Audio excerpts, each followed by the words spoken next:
wish I had such faith.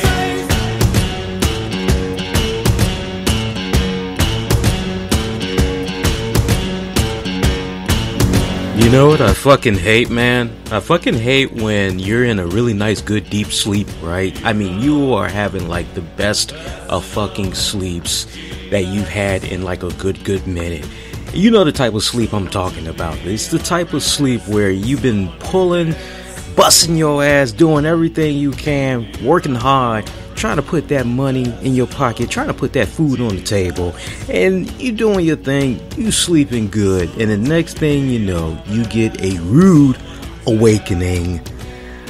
Hey, it's not really a result of anything in the house. It's a damn result of somebody continuously knocking on your door, and you're just like, what the fuck? I mean, you're like literally ready to like pretend now. I gotta make sure I say pretend. But like, you're almost ready to like go grab a freaking shotgun and like, what the hell is going on? Who dares disturb my sleep?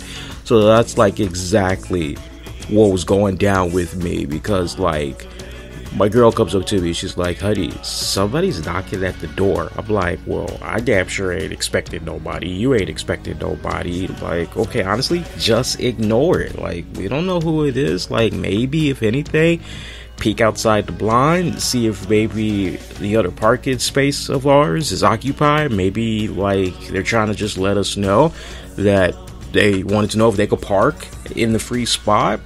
Otherwise, you know, honestly, just keep it moving along.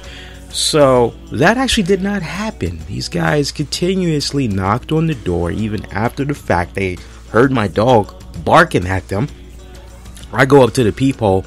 Bear in mind, all I am wearing is a pair of boxers. So at the time that I am recording this right now, I am actually in my boxers, and I'm like, what the fuck? I'm like ready to curse a motherfucker out, cause like I worked so goddamn long, so goddamn hard. I've been working hard all freaking week long at both of my jobs. So fresh off of my overnight job, dead fucking tired. I am like just like probably at this point only had like about 3 hours of sleep, maybe 4 if I was lucky, because I gotta go back and do overnight again in a couple of hours. So I'm pissed off. I'm ready to go. I come up to the door, ready to curse some motherfuckers out. I look through the peephole and I see 2 young girls look as though they were probably in their early 20s. One of them I recognized from maybe a couple of months ago. I would say 2 to 3 months at most. Looked like they were Jehovah's Witnesses. They were dressed really well. I'm like, and see, don't you hate when that happens? Like, you're ready to be like a fucking asshole. I mean, guys, I mean, straight up, you're ready to be a damn asshole, and then like once you see it's like 2 young girls, you're kind of like, god damn it, I can't really curse them out the way I want to curse them out now. Oh man, what the hell? So I'm like now trying to, like, as I'm getting ready to open the door, I'm trying to flip it. I'm now trying to be firm, be blunt, but not be an asshole at the same time. I'm not even rehearsing what I'm gonna say. I'm just like, fuck, I can't now like go there with these 2. Damn. So I open the door and I say to them, ladies, look, I'm half naked. Respectfully, I am trying to get as much sleep as I can. I gotta get ready and work an overnight shift. Whatever you got, I'm not interested. I like that. I said, whatever you got, I'm not interested. Because it's kind of like, well, what about pussy? Well, that's actually in the house. So I'm good on that. Thank you. But no, it's like, it's fucking like, I said that. It was a white one and a black woman, young girls. And the black girl would say, well, hey, we can respect that. And if anything, we wish you well. Rest well. Thank you for your time. I said, no problem. Thank you. And I shut the door. That was it. So it was pleasant. But see, they caught me at a really interesting time, because typically you would get assholey right about that time. You're interrupting my sleep. I mean, if you want to piss me the fuck off, interrupt my sleep. That is guaranteed to get you, what the fuck are you doing here? But it brought up a very interesting point that I made to my girl, and I really didn't elaborate on it any further. I just said a couple of words, and that pretty much was the end of it. But it's really, we still have Jehovah's Witnesses coming and knocking on people's doors in 2017. I mean, look, I'm not being a dick or anything, but 2017, if I'm looking for the good holy word, or if I'm looking for the man or woman or entity, I have so many options. I have my phone, I have my tablet, I have my television, I have my radio. I could easily just do a Google or Bing search, find my nearest Baptist church, find my nearest church, period, right? And I can just go about it that way. Straight up, I can go about it that way. It is now more accessible if you want to get the holy route. You want to get your holy route on. You got to get your holy on. You know that song's got to get your groove on. And it's got to get your holy on. If I want to get my holy on, it's I can easily go on ahead and get my fix that way. But I can't believe that we still got people going door to door with this whole Jehovah's Witnesses stuff in 2017. I'm thinking to myself, my God, you two young girls, you're cute. Have you not watched Investigation Discovery? Have you not watched the Deaf Channel? Because girls like you knocking on people's doors at random, let me tell you something, man. That's how you find yourself in a situation kind of similar to Deliverance. You'll have somebody with a shotgun tell you to bring your asses on inside, and the next thing you know, you're going to be squealing and all that other good shit. Don't matter if you going as a duo. It don't matter unless y'all got some freaking mace and some other shit. Y'all gonna have some serious issues. It baffles me that in 2017 we still have people going door to door. Isn't it crazy? When you really stop and think about it, ask yourself something. When was the last time you had a Boy Scout or a Girl Scout knock on your door asking you if you want to buy some cookies or some weird stuff like that? I mean, I haven't seen that, my guy. It feels like I haven't seen anybody come to my door in that type of a situation in probably over 20 years. I'd have to really stop and think about it, but at least 20 years. Really brings an interesting question. And I was what are these Jehovah's Witnesses doing in 2017? Crazy. Oh, hey, by the way, you are checking out a Saturday morning edition of the RCWR Show. At this point, you're going to be checking this out. It's actually going to be early afternoon. I am, of course, your host, Lee Sanders. I thank you guys so much for checking out this little mini edition for Saturday, July 8th, 2017. I told you guys earlier in the week I was going to be kicking back and I was going to be uploading some bonus audio. I told you all I was probably going to go about maybe 40 minutes strong, talking about some interesting news topics, things that I thought were pretty noteworthy to bring to you all's attention. One of the things I said that I was going to be talking about was WWE SmackDown with John Cena's return. Sadly, I did not get the opportunity to check out SmackDown. I have been slammed with work all week. What I will do, though, I will go on ahead and I will for sure talk about SmackDown this coming Tuesday. I know there's a lot of you guys that actually look forward to when I talk about SmackDown. I will definitely do it this coming Tuesday, and I'll do a little back and forth. I won't do a full-blown review of this past week's SmackDown with Cena's return, but I definitely will do a nice little combo, touch upon a few points, and pretty much go from there, and we'll get everybody caught up to speed with this coming Tuesday SmackDown. So I apologize, but hey, the fact that I'm doing this for you guys, I'm trying to be a man of my word, because I know the past couple of weeks I've been saying one thing, oh, this is going to drop, and then it does not drop. So I'm trying to hook you guys up. Also, I'm working out the kinks, but I plan on seeing Spider-Man Homecoming this Sunday. So for you Patreon members, be on the lookout, because I'm going to be dropping to you all an on-location spot edition of 30 with Lee, reviewing Spider-Man Homecoming. From the few people that I've spoke to so far about the movie, they really had enjoyed it. And I'm hearing a lot of comparisons, like just the way that it was written.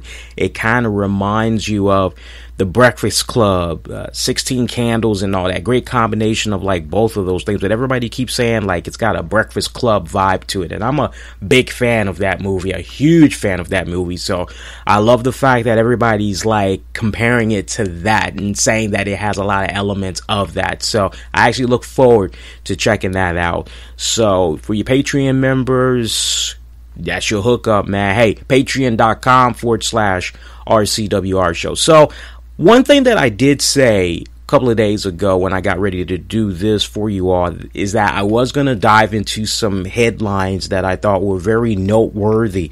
And actually one of the main pieces of news that's like, oh, holy crap, are you serious? Like that actually went down. And we could actually kick it off as far as headlines go talking about this. Austin Aries is making headlines.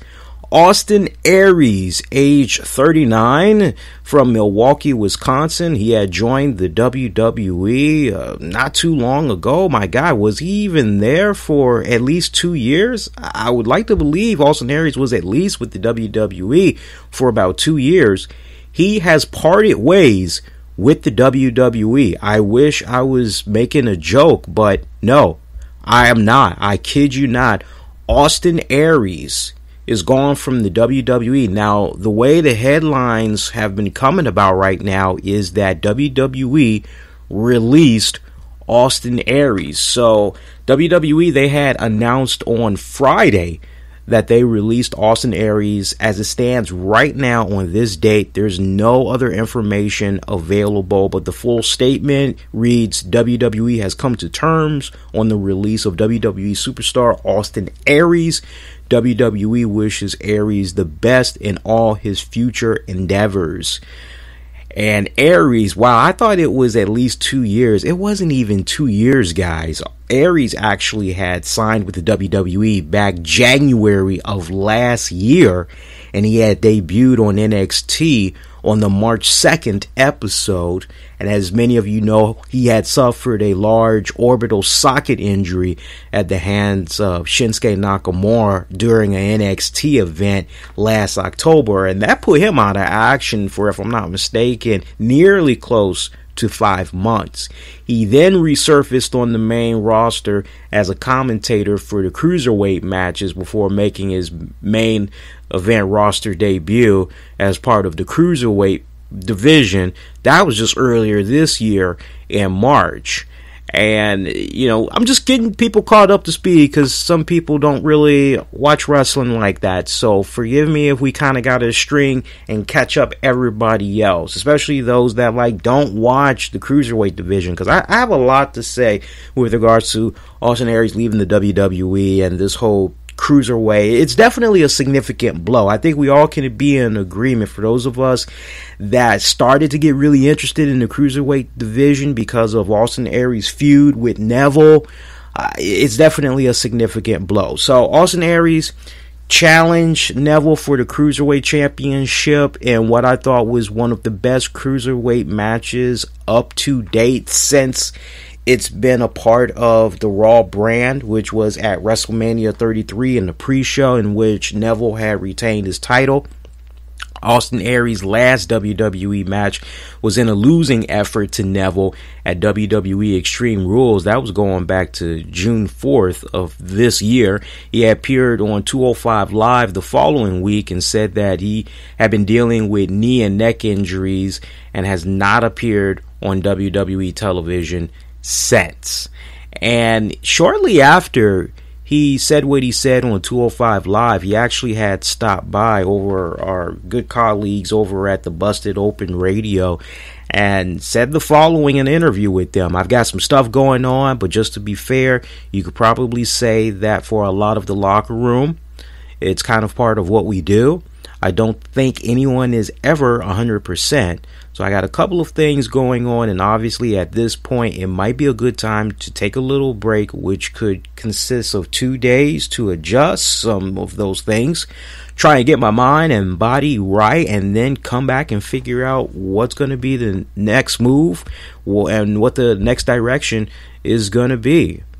So he was scheduled to face Neville at a Friday night WWE live event in Madison Square Garden, but he was replaced by Cedric Alexander.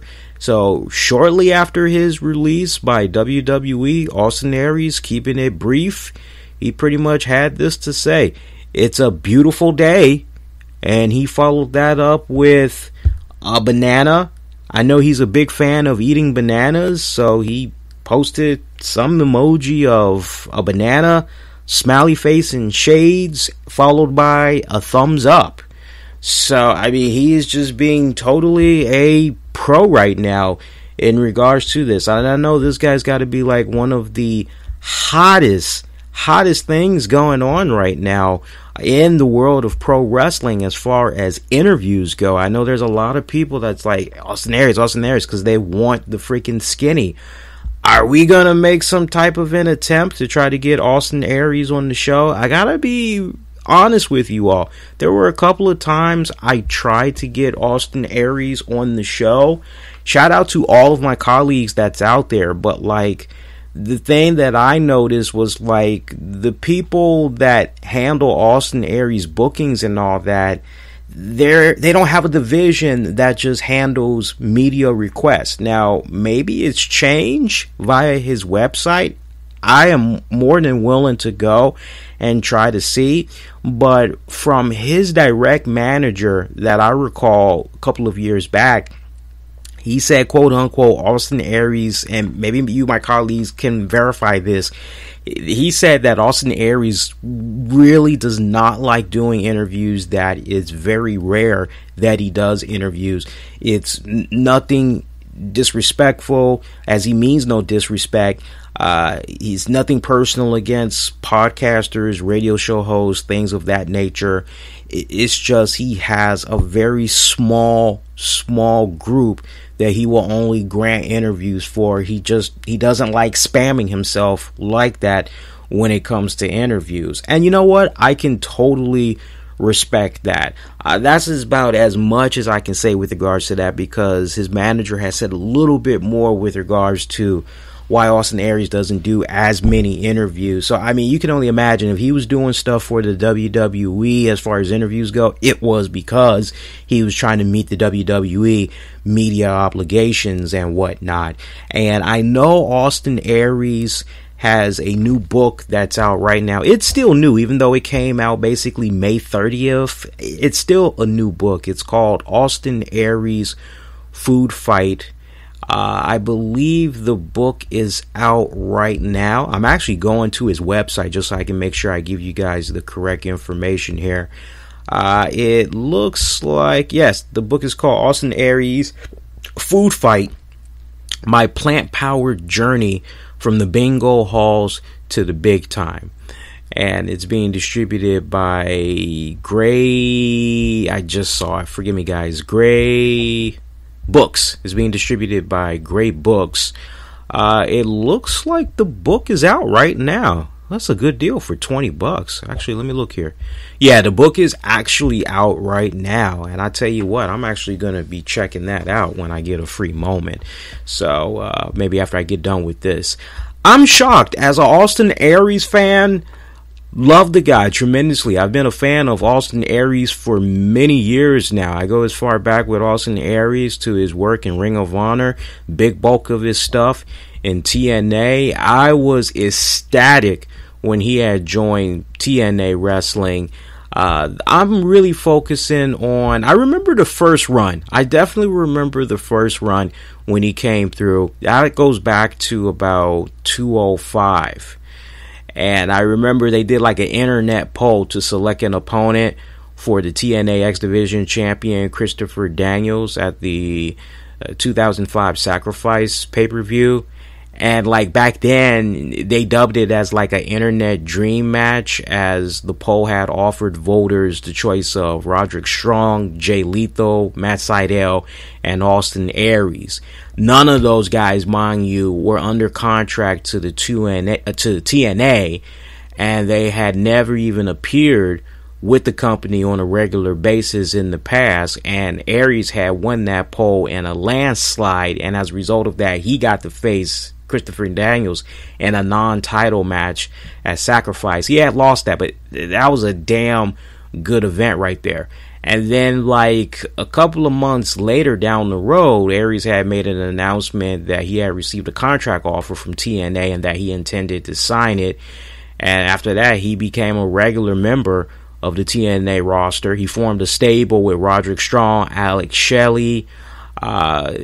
They basically kind of dubbed that group as like Generation Next or whatever. It also had contained Shelley, Strong, Aries, Jack Evans of Ring of Honor. Then he feuded with Roderick Strong for a hot second. I remember something had went down where he was the first entrant and became the winner in the Kevin Nash Open Invitational X Division Gauntlet Battle Royal. Yeah, Kevin Nash was actually the X Division champion. A lot of people have been very controversial about Kevin Nash being the freaking X Division champion, but at the same time, you also got to remember that back then, when Kevin Nash was part of TNA, he was actually on the booking side of things. And as some of my friends had pointed out, they were like, "Hey, think about Motor City Machine Guns. Think about Austin Aries. Like when Kevin Nash was doing his thing, he knew where the money was, and he worked with these people in his own way. He did what he did to get these guys over. Some people may question his motives, but he did what he did. I'll leave that for you all to discuss. I'm not going to be choosing any sides. I'm just putting the information out there. But I remember when he returned to ROH, I think it was Manhattan Mayhem 3, where he had defeated former Generation Next stablemates Roderick Strong and Jack Evans in a triple threat match. I also remember some type of tag match that was going down for the ROH tag titles against the Age of the Fall. A lot of good memories from ROH, man. Of course, his work with Dragon Gate USA, returning to the TNA brand one more time in the X Division, basically from 2011 right on up until about 2015. I loved one of his last runs in TNA that really had me intrigued. I loved seeing the alliance between he and Bobby Roode. I thought their chemistry was just off the chains. I was really like heartbroken though, because like I'm looking at both of these guys and I'm like, nah, man, you guys need to be the world champions. What the hell are you guys doing tagging with each other? But especially Roode, because Roode had only touched the title, and you're like, damn, he's like the hottest thing that's freaking going on right now. Like, what the hell, man? Austin Aries, I was ecstatic for Austin Aries when he had became the TNA World Heavyweight Champion. I was very excited for that. That basically had went back to a famous Feast or Fired event that basically afforded Austin Aries the opportunity at the TNA World Heavyweight Championship. And he had continued to feud with the Beatdown Clan with Low Key, who ended up stealing Aries' briefcase after a match with Samoa Joe, but Aries had eventually got it back. Then at that lockdown event, Aries had took part in the annual Lethal Lockdown match with Team Kurt Angle defeating the Beatdown Clan. Aries would then reform the Dirty Heels with Bobby Roode. That was the name of the stable, and they were challenging the Wolves to a best of 5 series for the tag team titles. Wolves had won the first 2 matches, while Aries and Roode won the third. Then at Destination X, Aries had cashed in his Feast or Fire briefcase for an opportunity at the TNA World Heavyweight Championship on, at that time, Kurt Angle. But Kurt Angle had retained the championship. And then after defeating the Wolves in the fourth match of the series, which was at a Full Metal Mayhem match, Aries had defeated Davey Richards at Slammiversary, and he had the option to choose the stipulation for the match in the series. Aries and Rude would go on to choose a Iron Man tag match, and they ultimately had lost that. I think there was like a bell to bell special edition of Impact, and like shortly before his release, he had asked for a title shot storyline wise, and general manager Bully Ray had scheduled Aries against Rockstar Spud after Aries turned heel, ripped on Spud, the whole X Division, and as a result of losing that match, storyline wise, he was forced to leave TNA. Afterwards, Aries' heel turn it was pretty much short lived after that, as he went back babyface, showed a little bit of respect to Rockstar Spud, and he pretty much went back to being face in the process. A little bit after that, his contract with TNA had expired. So when I just look back on all of his accomplishments, I definitely remember when he had become the World Heavyweight Champion. I was very ecstatic when he did that. You got to go back to when he was the X Division Champion, and the general manager at that time was the immortal Hulk Hogan. He had promised him that he was going to get a shot at the TNA World Heavyweight Championship, but only if he vacated the X Division Championship. Austin Aries pretty much was like the first guy storyline wise to introduce Option B or whatever. And the following week, Austin had agreed to Hogan's terms, and he would eventually vacate the TNA X Division Championship. And basically that's how they pretty much had set it up, where like every year before the annual Destination X pay-per-view event, whoever at that time was the X Division champion, they would be given the opportunity to relinquish the X Division Championship for a shot at the TNA World Heavyweight Championship match. And Austin Aries, he did like the unthinkable. He ended the streak of being the X Division champion at that point, which was like I think almost at 300 days, and he would go on a couple of weeks later to defeat Bobby Roode in the main event match at Destination X to become the new TNA World Heavyweight Champion. TNA fans everywhere, you guys can actually go back. I remember when we were doing Impact Showdown on a weekly basis, I remember when we had covered that event. So if you guys want a little bit of nostalgia, you can easily go back, check that out. But just thinking about all of that, I'm telling you, I was ecstatic when this guy had got signed with the WWE, and he was coming up through NXT. He was one of the main reasons why I was kicking back checking out NXT. He was the main reason why, once I had heard about this whole cruiserweight division, I definitely was pretty flabbergasted that he was not involved in the initial cruiserweight tournament. I definitely was like, what the hell? Because I felt he was missing. But I tell you what, he was that necessary shot of adrenaline, excitement, a call to action when he did finally get involved in the cruiserweight division, when it became an exclusive brand to Raw and then eventually branching off to 205 Live. I'm going, okay, if anybody is going to make the cruiserweight division interesting, it's definitely going to be this guy. And look, all due respect to Neville, Neville has been on a phenomenal roll right now, but he definitely needed like the perfect adversary to play off of. Just as Batman plays off Joker, Lex Luthor plays off Superman, Wolverine plays off Sabretooth, etc., etc., etc. I really felt that Austin Aries and Neville played off of each other extremely well, and I tell you, that was one of the hottest long-term programs / feuds that was going on for the cruiserweight division and 205 Live, and it was just really like the one thing I don't know about you all, but for sure for me, it was the one thing that kept me interested in seeing what was going on with the cruiserweight division. Anytime Austin Aries and or Neville had a match, okay, let me see what's going on. And for the most part, they put on a pretty damn good match. Does this maybe explain in the later months leading up to Austin Aries' release what exactly was going down? We don't know. We don't really know. Now, there is a little bit more information, and it's just kind of speculation, so take it with a grain of salt.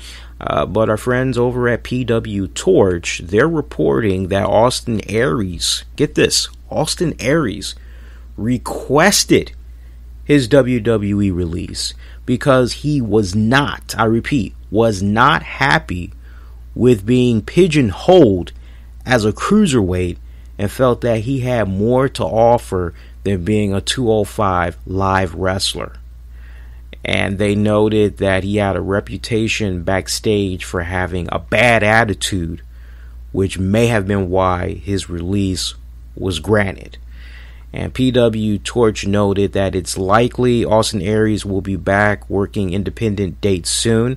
They added that while he will likely appear at some point at some high-profile independent shows, it's coming off unlikely ROH would be a landing spot for him unless there were some fences that were mended. So you hear that, and let's just say for the sake of the argument, because this is pure speculation, but let's say for the sake of the argument, Austin Aries was not happy. See, I'm not buying this. I really am not buying this, because this is like a contradiction, because when you look at Austin Aries' entire tenure in TNA wrestling, he was involved in the X division and he did a lot of phenomenal stuff. And granted, in the end, he pretty much became a world heavyweight champion.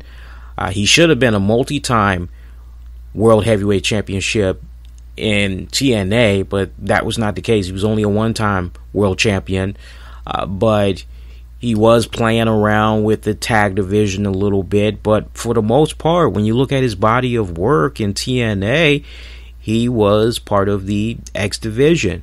And yeah, he had a nice good run in ROH and everything, but like, let me see if I got this straight. A big bulk of your time has been with a X division, technically a cruiserweight division. You come to the WWE and you're pretty much doing like the same thing that you were doing for the most part in TNA, and you're gonna have an issue with that. I'm not really buying that, especially given the fact that you're getting decent money. Sure, you may have been able to make a lot more on the independents, but I tell you what, for that money to come as consistent as it's coming from the WWE, your dates are always booked and you're building upon more connections, right?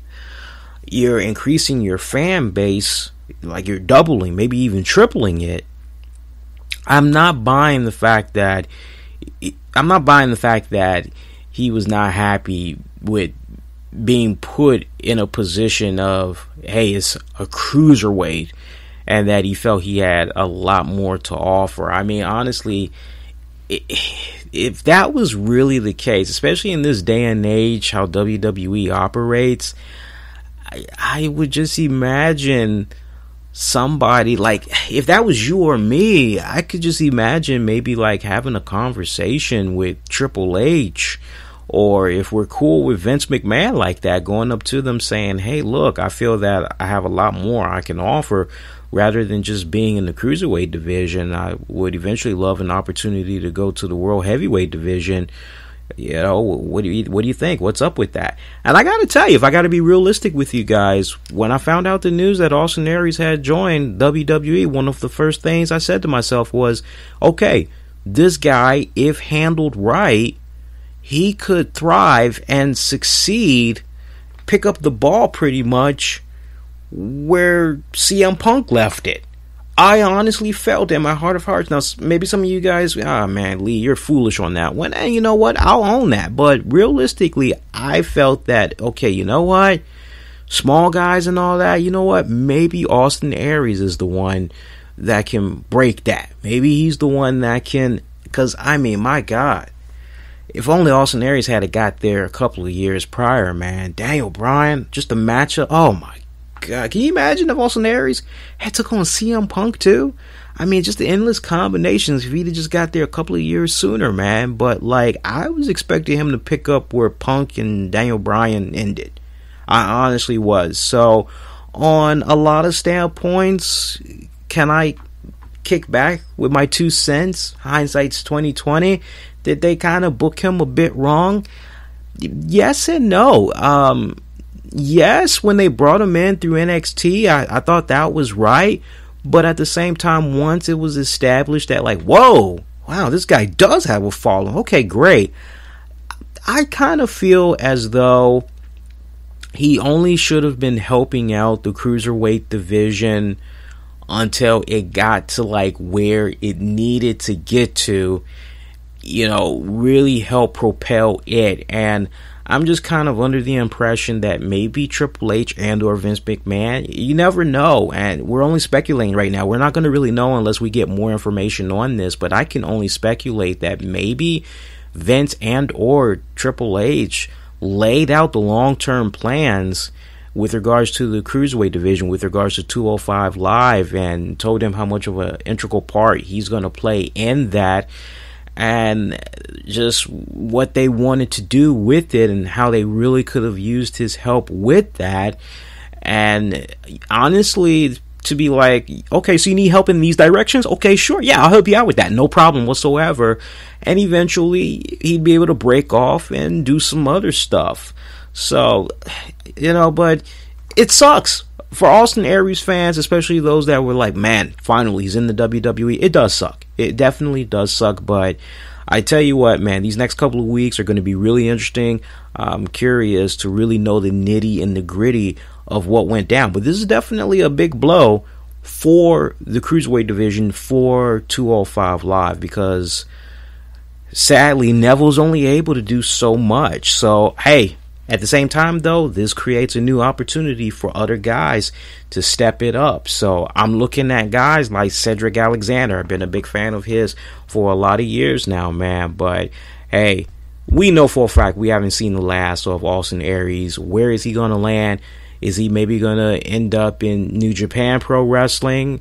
And or is it maybe going to be a case where he goes back to GFW IMPACT? That very well could be the case. It very well could be the case. I mean, you look as far back to when Austin Aries was first kind of dealing with IMPACT or TNA. If I'm not mistaken, Jeff Jarrett had somewhat a little bit still pulling power back then. So anything could happen. We could see him return to GFW IMPACT. And I know for a lot of IMPACT fans, they actually probably would be ecstatic over that. So we'll stay on top of this as it continues to develop. Some other interesting news, take this for what it's worth until proven wrong otherwise. Looks as though Madison Rayne is gone from GFW. Looks like following Slammiversary on Sunday, the promotion had updated its roster section on the ImpactWrestling.com website, and Rayne is no longer listed as an active knockout. And it does not look to be an oversight, as her profile page was also deleted. She's not even put in the alumni section. Now, she had only wrestled for the promotion once this year. You have to go back to January, where she had lost to Angelina Love in a match taped for the one night only Rivals pay-per-view event special for March. She has not wrestled a TV taping since last October. And as of late, she's been co-hosting the show With This Ring with her husband, Josh Matthews. Last show that they did had hyped up Slammiversary. So take that news for what it's worth. Also, Finn Balor did a interview with Sports Illustrated, and one of the questions he was asked was, when would the Demon King make a return, or would the Demon King make a return? And Balor had said, and I quote, "The Demon King will be back eventually, but for the moment that hasn't really been required, and I'm very happy just walking out there, pop my collar and have fun." I'm sure there will be a situation in time, maybe in the near future, that the Demon King will need to be drawn upon. But right now, I'm cool. And it just really brings a very interesting scenario to mind. I have been saying it time and time and time and time again. And I want the record to show this. WWE had messed up when they had brought up Finn Balor on the main WWE roster, and I think they kind of realized that in due time. Maybe this Triple H thing, who knows?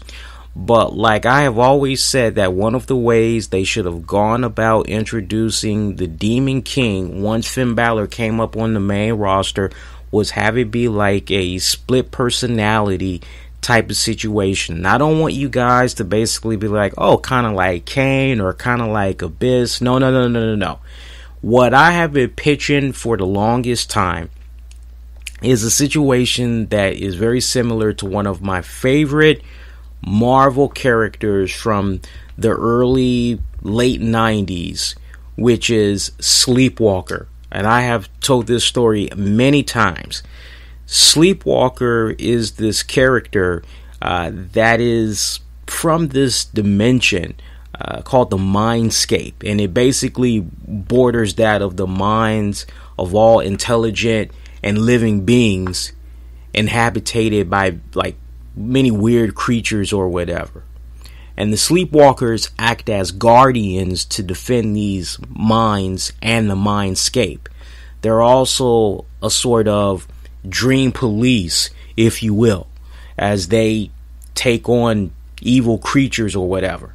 And there's one Sleepwalker that was tricked by his archenemy, Cobweb, into entering the mind of a college student by the name of Rick Sheridan, and Sleepwalker becomes trapped in that mind as a result. Now, Rick Sheridan, normal kid, college student, lives at a Brooklyn apartment with his dog Rambo. Yes, his dog is actually named Rambo, and he's a building superintendent. He does maintenance work in exchange for living at the complex rent-free. And he also earns a living as a part-time job teaching position. He teaches English to immigrants. And he has this on-again, off-again relationship with a girl. So Sleepwalker, basically, the way he comes out into the realm of Rick Sheridan is like when Rick sleeps. So, I mean, as soon as Rick sleeps, Sleepwalker is able to come from Rick's subconscious, and he's able to roam the earth. But, like, once Rick's alarm goes off and it's time for him to get up, whatever Sleepwalking was doing, whatever he's fighting, whatever, he disappears. Just like that. That's the only thing that's, like, really crappy. So just imagine if, like, somebody takes a baseball bat and they knock Rick Sheridan over the head with it. Rick is out for a good minute. That means Sleepwalker gets to just roam. Heaven forbid Rick Sheridan is out for like a couple of weeks. That means Sleepwalker gets to freaking roam. And it's really interesting how it works, because like for the longest time, Rick and Sleepwalker, they didn't quite like Sleepwalker knew what was going on, but Rick Sheridan did not know what was going on. Rick did not know that Sleepwalker was in his subconscious or whatever. And like during the course of many issues, like eventually it's like revealed. Like once Sleepwalker knows what's going on with him, because he gets pretty pissed off. Like once he realizes he's linked up to a human and he's like deep in that human subconscious and everything, he like leaves little messages, leaves little clues and all that. And basically, long story short, eventually Rick and Sleepwalker, they work out an understanding where Sleepwalker is basically allowed to fight crime and all that.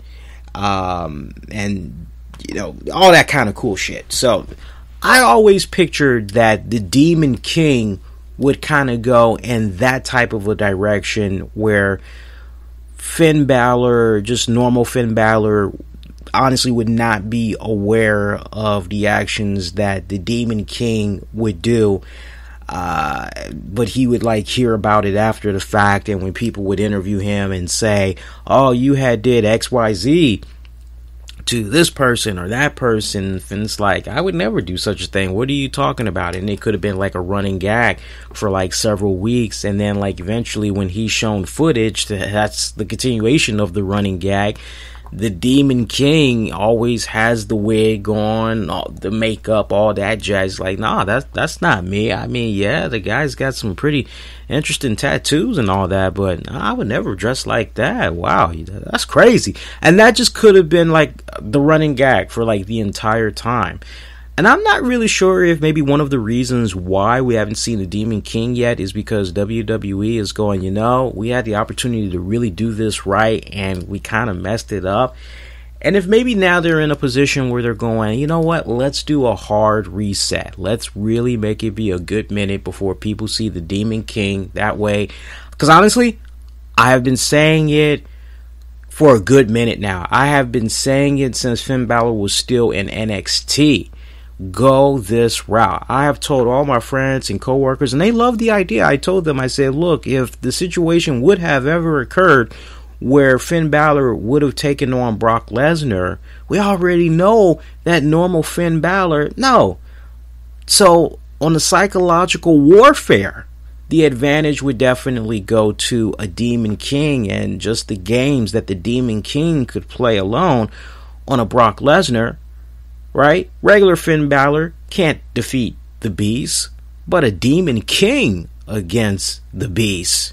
Just a good example of that. So I'm very curious to see. Honestly, if I were a betting man, I think it's safe to say that we will be seeing the return of the Demon King by SummerSlam.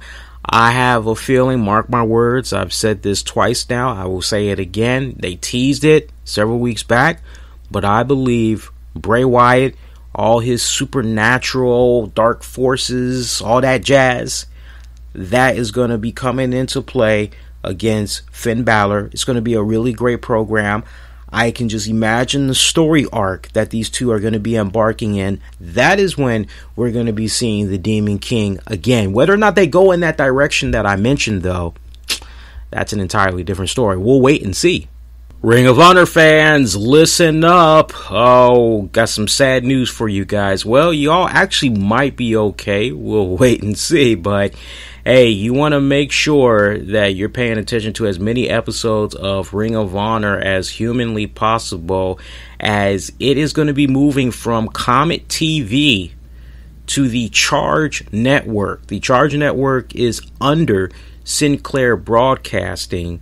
Starting this Sunday, you'll be able to catch back-to-back episodes of Ring of Honor that will air at 10 p.m. Eastern. So please do check out your local cable or satellite provider. If you're not sure if you have the Charge Network, go on the Ring of Honor website at ROHWrestling.com, and you'll be able to figure out whether or not you'll be able to access the Charge Network. But one more time, ROH will be going from Comet TV. It is leaving Comet TV to go to the Charge Network effective this Sunday, with back-to-back episodes airing at 10 p.m. Eastern.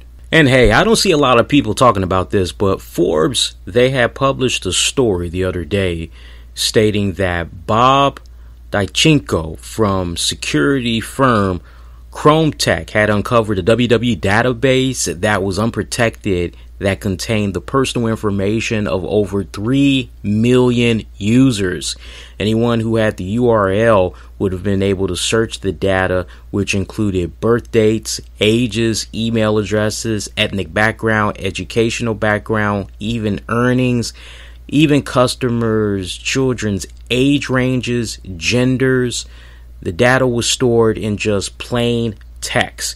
There was another WWE database that was also leaking on Amazon's hosting service that contained addresses, telephone numbers, and names of European fans. Now, it should be noted that this database may have been from an online WWE store, as the WWE network does not require a mobile number. WWE was alerted about the leak by Daichenko on the July 4th holiday, and they have since removed the database so that it is no longer accessible. WWE would release a statement saying, and I quote, "Although no credit card or password information was included and therefore not at risk, WWE is investigating a vulnerability of a database housed on Amazon Web Services, AWS, which has now been secured. WWE utilizes leading cybersecurity firms SmartOnyx and Patronian to manage data infrastructure and cybersecurity and to conduct regular security audits on AWS. We are currently working with Amazon Web Services, SmartOnyx, and Patronian to ensure the ongoing security of our customer information." So, I mean, on the one hand, hey, you're like, okay, well, at least no credit card information and all that. But my God, just the fact that that type of sensitive material is floating around, I mean, that is just unprecedented. That is just uncalled for. That is just like, wow, that's just freaking crazy. So shout out to you guys. You all maybe like want to double down and get some new email addresses. You all may want to go on ahead and delete those current email addresses that you've been using all this time. Get yourself some new joints. Get yourself some joints that are more password stronger, better encrypted. Just to cover your butts. Make sure you're paying attention to your credit card statements just in case. Make sure you're paying attention to your credit reports. Make sure nothing new and added has been added on that you don't know anything about. Watch it for the next little bit, at least the next month or two. That way it's better to be safe than sorry. One other thing I want to get into this week. I'd go a lot longer, but we gone long enough as it is. So, Alberto El Patron finally got stopped by GFW IMPACT as El Patron had ripped the WWE again. Now, he came after the Slammiversary pay-per-view. He went into a shoot on the WWE. He did it again at the GFW IMPACT Wrestling tapings. However, GFW turned his music up so loud that eventually he stopped. And here are some details on how it had went down. El Patron had grabbed a microphone for a shoot. He says, "It's that time of the night." And he proceeded to talk about that company in Stamford. How his attorney called him the other night and asked him, "What the F are you thinking?" As he recently had lost enough money from his divorce. And then at that point, the production team cut his mic, played his music. El Patron shouted over the music saying he has enough voice to scream. His music was played even louder, and El Patron tried to continue before he just said, "Okay, I'm done with this, whatever." So, you know what? Honestly, good for GFW, because look, this is something that this man has been doing time and time again ever since he had first got hooked up with GFW IMPACT. And I have been saying it on this very show, Alberto, dude, what's past is past. There's no reason for you to continue to verbally insult this other company. Like, let bygones be bygones. They're doing what they're doing. They're not even thinking about you. Well, to a degree. I know he did say that they tried to get him back, or at least the old man, Vince McMahon, had tried to reach out to him, get him to come back to the company, and he's just not interested. He doesn't want to go back, and rightfully so. It's understandable, but it's like, after a while, dude, move on already. Because when it's all said and done, WWE is trying to do their best to move on. Why are you continuing to slander them and all that? The last thing you need is for WWE to hit you with a multi-million-dollar lawsuit, right? So it's just not worth it. It's not worth the headache. It's just not worth the hassle. I mean, we leave employers all the time. When there's one job that we have, it ain't working out, and we're like, okay, man, I'm just out of here. You're either going to prematurely quit or do some other stuff. But once you move on from that employer, you're not going back and, oh, let me tell you about that other employer. You're not throwing them under the bus. You're just like, if anything, maybe for like a hot second, maybe like a quick 2-minute story, you're talking about, oh yeah, I work for this one company blah blah blah blah blah. You might not mention them by name, it just really depends, but like, you're not going on a social media campaign where every single time you turn around and you are in a situation where you're giving an interview, you're just taking that opportunity to bash the hell out of that company, right? So I'm glad that GFW had finally put its foot down, and honestly, this should have been one of the things that should have been outlined clearly and agreed upon signing a contract. That, hey, up to this point, we're well aware of some of the things that you have said about the WWE, your former employer. We just want to make sure that we're all on the same page, that this is a new direction, that this is a new partnership, a new relationship that we have going on, and what we expect of you is the following. And can you give us a firm commitment on that? Do you agree that any media opportunities, any media obligations that you'll be having? Because remember, I was on this very show and I had told you guys how like unprofessional I felt Alberto was months prior, where he would just take these shots at the company, and meanwhile he was like fresh off of inking a deal with Impact. And it's like, dude, what are you doing? That's like the ultimate, like, what the hell? You should be hyping up your new employer. You shouldn't continue to be bringing up the old employer. Like, if you've moved on to a new girlfriend, why the hell are you continuing to talk about your old girlfriend and how her boobs were this, how her ass was that? And it's like, well, you got a new girlfriend that's got nice boobs and a nice behind, like nice face and all that, nice hair. Why are you continuing to bring up the old girlfriend, right? Well, unless you miss them.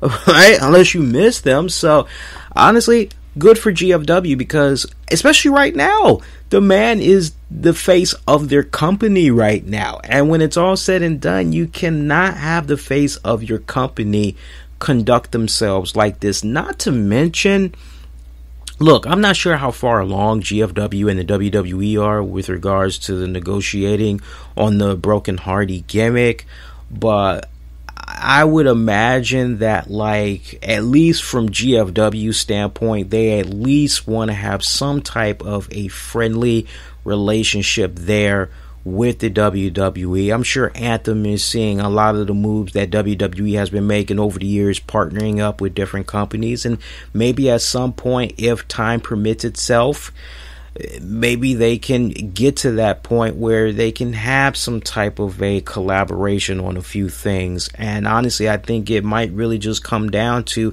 how things work out with this Broken Hardy gimmick. But I would imagine, honestly, no, we don't want this right now. This just looks bad on so many levels. We don't want to be part of this. We don't want you being part of this, long as we're paying you.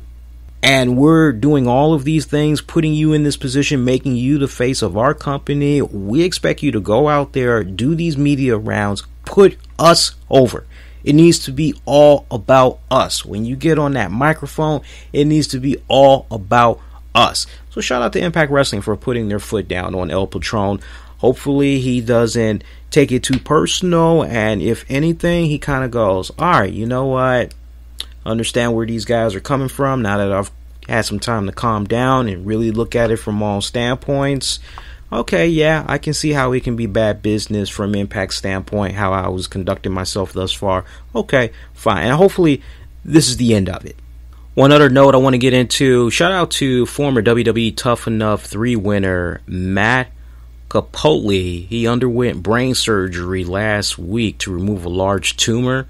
There was a portion in his brain stem that was inoperable, but the doctors are going to be waiting to get a pathology report before they begin treating it. And he said this on Facebook, very brief, to give everyone the best update I can. Here we go. The doctors said my surgery was very successful and they were able to accomplish exactly what they set out to do. From start to finish, the surgery took between 9 and 10 hours. I can't tell you how much respect and love I have for the staff at Norton Brownsboro Hospital. You are truly all amazing people. As I stated before, there is still an inoperable portion of tumor in my brain stem that will have to be dealt with at a later time.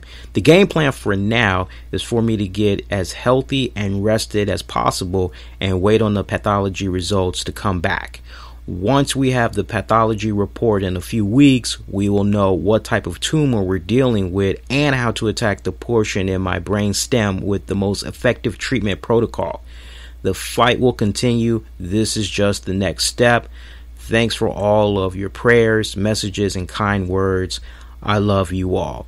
And just to kind of recap you guys a little bit, he was awarded a WWE contract with John Morrison after winning Tough Enough 3 back in 2003, and he was diagnosed back December of 2005. He was diagnosed with a malignant grade 2-3 that's a tongue twister right there. Astrocytoma. I really should have done the spell check and then the pronunciation, so I humbly apologize in advance. Coming off uneducated, trying to pronounce that damn word, I can just picture those in the medical field going, what the hell are you trying to say, dude? But pretty much after that, he had surgery April of 2007 to remove it. Cancer had prevented him from being called up to the main WWE roster, but the company would do something really cool and honor his contract until it expired, which was going back to January of 2009. He had became a trainer for OVW's beginner wrestling program back in 2013. So that just kind of gets you caught up to speed on what's been happening with him. So speedy recovery to him. And you know, honestly, that's all the topics I want to get into for right now. I just want to go on ahead and end it on that note. So a lot more stuff that we can get into coming up on this Tuesday's the RCWR Show, which you'll be able to catch on Tuesday night, July 11th, minutes after WWE SmackDown goes off the air. I'm actually looking forward to that. We're going to be back. We're going to be live. I know we were supposed to be doing something. Honestly, I did not want to do a show live on the 4th of July holiday. That just really did not make any sense. I know a lot of you guys were going to be out with families, things of that nature. So that was the last thing I had wanted to do. So we'll get into some more headlines. I'll also at that point be able to talk about Glow. I still have not had a chance to check that out yet. And then there was an interesting Netflix documentary I wanted to bring to y'all's attention. I'll be talking a little bit more about that coming up on this Tuesday show. So make sure you stay tuned for that. Follow me on social media. I'm on Twitter, Facebook, Instagram, YouTube. Use the keywords the RCWR Show. Stay connected to me. If you have Facebook, definitely make that priority one, because I do a lot of my interactions, postings, and all that on Facebook first before I go to the other forms of social media. Love the show. Spread the word. You can support the show on Patreon, patreon.com/RCWR Show.